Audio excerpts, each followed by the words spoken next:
Welcome to another edition of Public Eye with me, Ryan Bramley. In this episode, I catch up with my good friends Spanos and Terry Bowditch, who are currently based in Melbourne, Australia.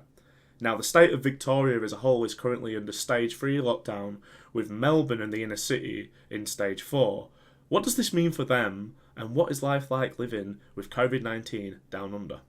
Alright, so Tim and Terry joining me now from Melbourne in Australia. How are you doing today? Good. How are you, Ryan? Good. All the better for seeing you two, obviously. Good day, Ryan. I should say. Good day, Ryan. There you go. How are things going with you two right now? How's life in Victoria? Well, it's probably different to life in the UK.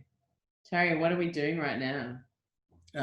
Well, we're pretty much in what we call stage 4 lockdown in COVID terms, which means we have a curfew, which means we all have to be in our houses by 8 p.m. Yep. Until 5 in the morning. Yeah, and if we go for exercise, we get technically an hour a day for exercise, and we're not allowed to go beyond a 5-kilometre radius of our house. So it's awesome. Yeah, and one person can go grocery shopping from the household. So no more long walks. It's winter here as well, which is not necessarily conducive to long walks. But fresh air is really nice when you when you're stuck at home, I guess, working from home and then relaxing at home. It's actually quite nice to spread your wings and be outside and get fresh air. So it's okay. I think we're all coping and we're all quite, we're in it together still. There's a good, strong community spirit. And winter's almost over. So we're seeing it as like the end of COVID and the end of winter. We're hoping. Yeah. Fingers crossed with you on that as well. We can only hope, can't we? And you'll notice I'm wearing a bit of we were talking before we came on, weren't we? I'm wearing a bit of a summery shirt today because it's one of those rare times of the year where it's actually warmer in the UK than it is over in Australia. It is, whereas we're in winter gear. So, and I don't mean to, I think it's a fair association, winter and COVID, but COVID isn't all our lives. I know you asked how we are generally, but that is, a preoccupation, I guess, at the moment. We're doing all right though. Yeah, we're coping. We've got, this interview with KLTV, which is cool. Nice, nice little bit of promo there as well. I like it. Good thinking. I promise I didn't tell him to say that before we came on as well. I actually didn't. So things for you have obviously changed throughout. I've been obviously following the news, what's going on at your end of the world, compared to ours. And I think, once you guys started going back to the pubs and stuff again, and we were still very much in the lockdown, I think we were quite envious at the time. I certainly was anyway. For anybody that doesn't know, I was supposed to be in Melbourne on a research visit earlier this year, which I obviously couldn't go on. So when I saw people going out to the pubs again, I was like, I wish I could be there. But things have kind of changed a little bit again now, haven't they? So whereas over here, we're able to go to pubs and stuff again, for you guys, all of that's off the table. You say that only one of you is allowed in a grocery shop at once as well, which is, it's pretty strict, isn't it?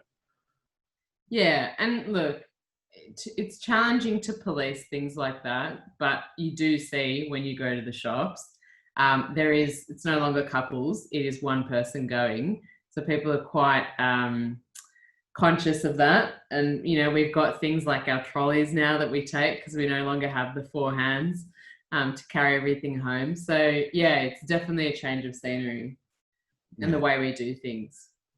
Yeah, it certainly has changed. So we had a brief window where we could go back to pubs and things like that. But that lasted maybe 3 weeks. But even then it was still social distancing. It was still not the normal experience. But even then it was quite nice to go back and have a meal in a pub or whatever. Have a freshly poured beer. Yeah. But literally that lasted about 3 weeks and then it was cut off again. Yeah, so, I think the whole time we felt like it's still really early days. Like for us, I think we went to 2 venues. Yeah, we didn't go. The whole time, the whole 3 weeks. Everyone still felt it was weird. Yeah, it just felt like, oh, are we tempting fate? And then lo and behold, although the cases didn't come from hospitality venues, they came from meatworks, abattoirs. They came from a lot of people returning from overseas. Yeah, quarantine cases. In theory, quarantining, but they weren't really quarantining, stuff like that. So it just sort of got out of hand again pretty quickly. Yeah. So we had a lot of community transmission. I think now they're saying there's probably 7,000 cases which have been community transmission based. And there's, I don't know the exact figure. It was in the hundreds, but now they assume in the thousands, like low thousands of like mystery cases. So they're not really sure how those, where the connection points are. So it's that kind of dangerous COVID where if you can trace it and track it, you're good. But if you can't, then you don't really know how far it's spread or how many contact points people have had. So for the most part, that's why people, I think, are obeying stage 4 and understand why we need to do it. Why we're really respectful of that. Because we may as well just get rid of it so that we can go back to doing things. And I don't think people are going to feel normal going to the pub to watch the footy straight after this, although I don't think pubs will be open until after the grand final. But yeah, it will change things for a long time, but we won't really feel comfortable going out and about and going like for dinner with friends until the numbers are very, very low, hopefully eradicated, but very low at least. I should probably mention as well, given that most people are probably, well, I think we'll probably be watching this in the UK. When we're talking about footy in the grand final, we're not talking about soccer, are we? We're talking about Aussie rules, which is obviously the real football game. That's right. Who do you play for, Ryan? You know, it's funny. I haven't had a chance to even play for him, have I? But yeah, I had a couple of training sessions with the Huddersfield Rams. Big up the Rams. Go the Rams. Yeah. I'm gonna have to send this over to Kefa now. One of the guys who runs the Rams now. A little bit of free promo for you guys. So, but yeah, no, there are Aussie rules teams. What was that, Tia? Sorry, I cut you off there. I'm waiting for my kickbacks from you later, Ryan. well, the distance between us now, I'm going to have to improve my kick a little bit to get it over the pond to you. So that's true. There you go. But yeah, that's been interesting to see as well, of course, hasn't it? Because whereas in the UK, you know, our sport has finally continued, and we've managed to see out the remainder of the 2019-2020 season. Good news for Huddersfield because Huddersfield stayed up. Good news for my team, Barnsley, because they just about stayed up as well. But, you know, we've been playing football, and there's been, other than, you know, the management team and the staff and whatever, there's been no fans whatsoever in stadiums. And I was watching the footy today, the Aussie rules game between, it was like, we remember, it's the Gold Coast Suns and the Essendon Bombers. And, you know, to see fans not crammed into the stadium, there's still social distancing, but to see fans at an actual sporting game is still quite strange to me.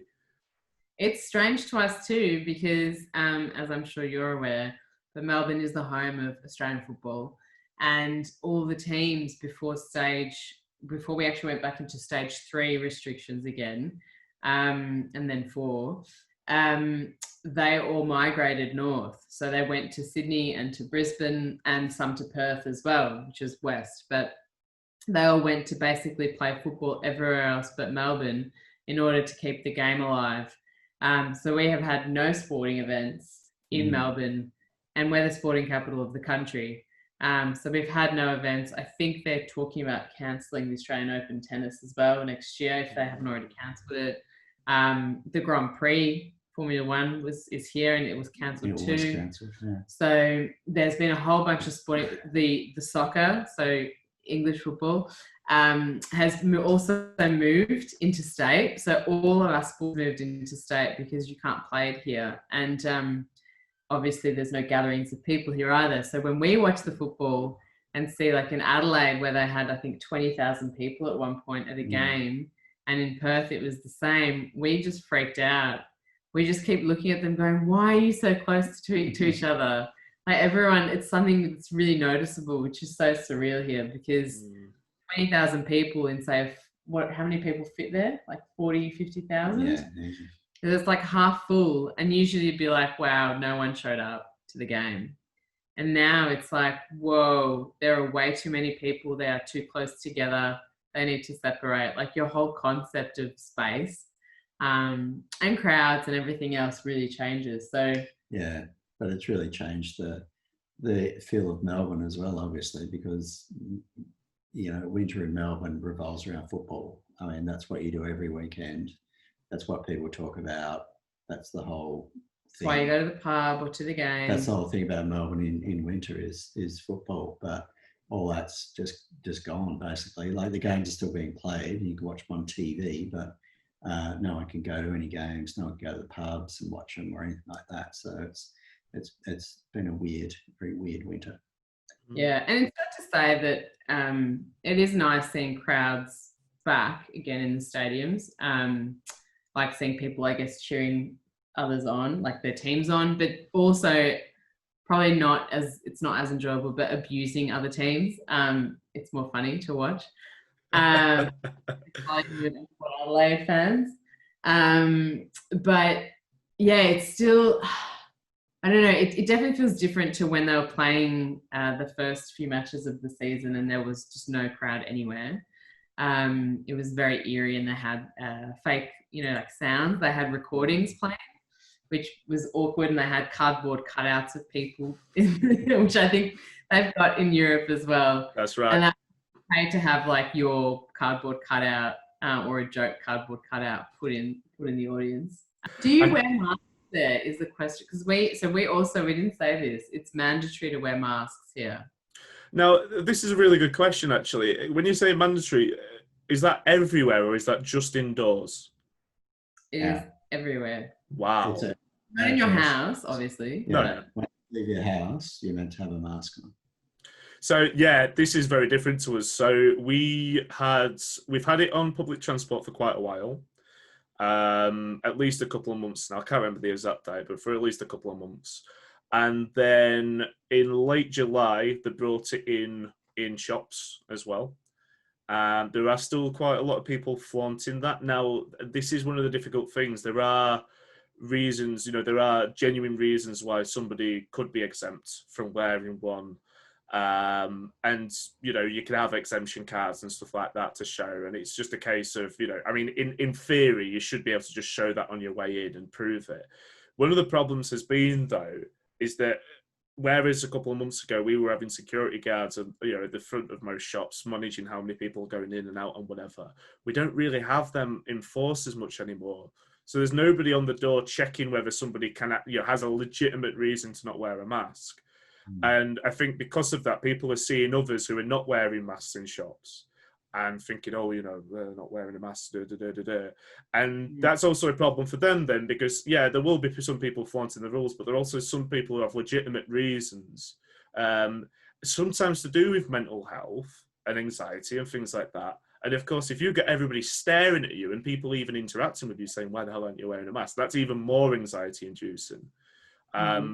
But in terms of the actual regulations, no, it's much, much more, dare I say, lenient here at the moment, in that I can walk outside, not wear a mask. I can go into McDonald's and physically eat in there. And it's strange because you see people wearing masks as they approach the kiosk, but then they sit down at the tables, and of course you can't eat with a mask on, so you take the mask off and stuff like that. So, and also the fact that you have to wear a mask in a shop when you're probably already keeping distance from people anyway, but then you go to a pub and everybody's got their masks off. It's a little strange. Yeah, that makes a lot of sense, actually. Why would you? Which is why most people, I assume, feel a bit uncomfortable. Well, I think they do anyway, going to places like pubs. But you can counteract that, because I haven't been to England for a few years now, so people still going to the pubs. Yeah, as far as I'm aware. I mean, I don't know if I said, I think I said before we came on today, but, I've been to one pub up to now, and it was nice, but it wasn't the same. But I know a lot of people who work in pubs as well, and, I've heard from, a good friend of mine had to kick somebody out the other day of a pub because they weren't maintaining social distance at all and were, purposely flaunting it. And of course, you kick that person out, you ask the bouncer or security or whatever to take them outside. But the damage might have already been done at that point. And it's a really difficult thing to manage. And of course, when you've got nice days like today, I mean, it's supposed to be thundering later, so it's probably a bad example. But, on hot days, people want to go for a drink. And you can totally understand that. And it has been so frustrating, of course, for us, and as it has been for you as well. But it's one of those things where you think, what, is it worth it? And it really does come down to personal choice. For me, I'm probably fortunate enough that I've got, I live in a place where there's quite a bit of green space. Sheffield's a really green city. I can get out and about. I can, I've got a bit of, space to roam. Whereas I think for a lot of people, the pub is the meeting place. The pub is the social environment. It's getting out of the house and distracting yourself for a while. So, yeah, I can say that. So in terms of, you mentioned earlier on about the test and trace thing, or track and trace. I know it comes in various different names, doesn't it? And I wanted to ask you about this as well, because this has been another interesting thing here that, we've, the UK's tried to develop their own test and trace app and, put a lot of money into that. But, it's not been very effective, according to the statistics. And, you've got quite an interesting phenomenon over the last week or two where you've actually got local councils, and Kirklees is one of them as well, that are bringing in their own test and trace systems. So it's, instead of doing like a national scheme, it's now kind of going locally, and councils are almost kind of saying, well, we're going to take control of this. And I was just wondering how effective, the kind of testing and tracing thing has been in Australia, and particularly in Melbourne as well, where I know you guys have been pretty hard hit by the virus. Yeah, I think, testing rates are very high. There's a lot of tests done every day, like thousands and thousands. I think it's getting close to 1.5 million people in Victoria, of 5 million. So, or 5 to 6 million. So it's about a third of the whole population. And is that people who've had a test, like at any point during the pandemic? Yeah, who've been tested. So I'm not sure if it's multiple. Yeah. Yeah. Yeah. So the testing regime is pretty full on, and it's not hard to get a test, whether it be, the drive-through tests or at the hospitals or whatever. Testing's been very good. We've got an app here as well. The national government put out its app.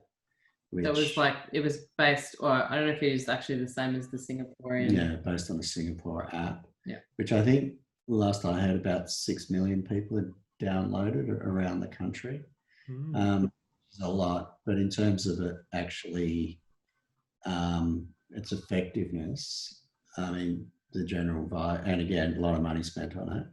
I don't think it's done anything, to be honest with you. It hasn't been effective at all.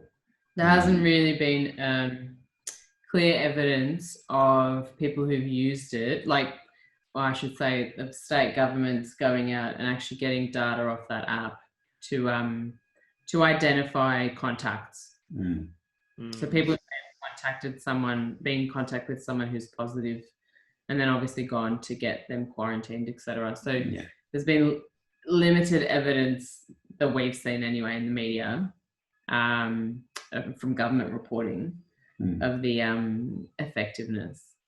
Yeah, it might be useful to kind of back up the other mechanisms for tracing contacts and things like that, but on its own, I don't think it's proven very effective. More effective has been the traditional people, interviews, phone calls, tracing that way has proven far more effective, is my understanding, than any sort of electronic kind of and we have a big contingent approach of contact tracers, of people doing that job. It's ramped up really quickly. There wasn't many initially, but now there's a lot. I think we have more in Victoria than the whole of England. So wow.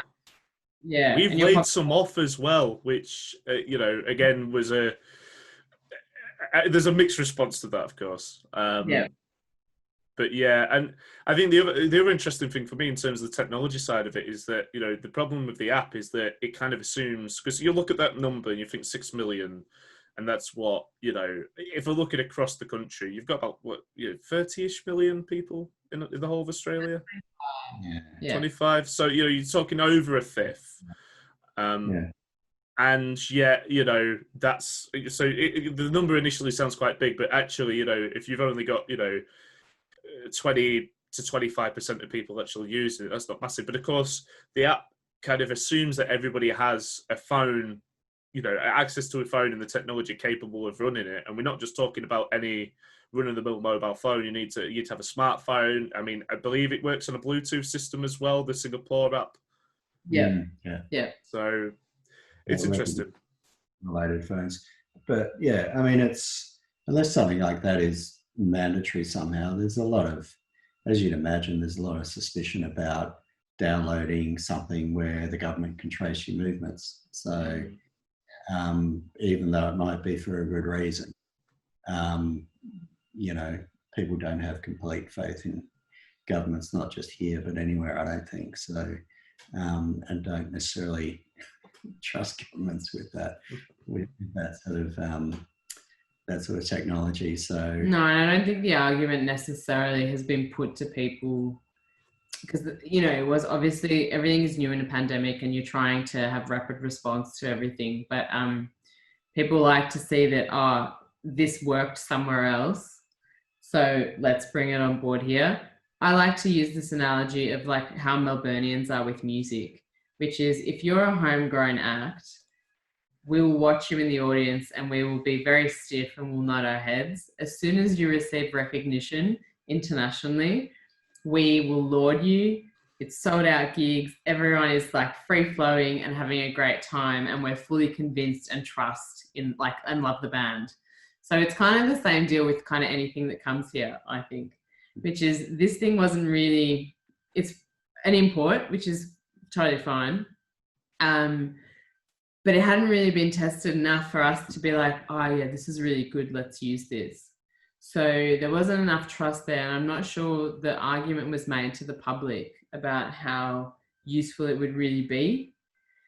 And for that reason, it was also very rushed. It was very rushed. So yeah, and I guess one of the challenges we've had here is with culturally and linguistically diverse communities. So there's been challenges they found with communicating information in other languages to migrant communities, or English as second language communities. Like my grandparents, who are Greek background, migrated from Greece, they aren't really, like, they understand the general gists of what's going on and what the numbers are, etc. But they're not, like, I've explained the rules to them.